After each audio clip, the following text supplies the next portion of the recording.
کہ جس دن عمران خان نے حلف لیا تو میرا پاکستان کا 200 ارب ڈالر جو باہر پڑا ہوا ہے، عمران خان اگلے دن اس کو پاکستان واپس لے کے آئے گا۔ میرے ملک کے اوپر قرضہ کتنا ہے؟ 100 ارب ڈالر۔ کتنا ہے؟ کتنا قرضہ ہے؟ پہلے دن 100 ارب ڈالر باہر دنیا کے منہ پہ دے مارے گا اور 100 ارب ڈالر آپ کے اوپر لگائے گا۔ دوسرا مسئلہ، کہتے ہیں کہ پاکستان میں یومیہ 12 ارب کرپشن ہوتی ہے۔ کتنی کرپشن؟ 12 ارب یومیہ کرپشن۔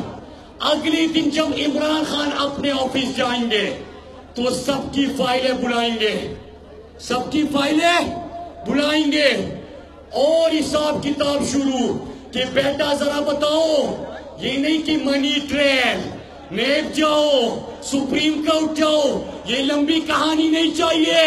ذرا بتاؤ کہ آپ کی تنخواہ اتنی تھی، مہینے کے اتنی، سال کی اتنے، یہ باقی پیسہ کہاں سے آیا؟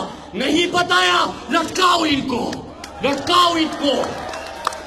یہ حساب چاہیے آپ کو، ایسا احتساب چاہیے، ایسا احتساب چاہیے، ایسا پاکستان چاہیے۔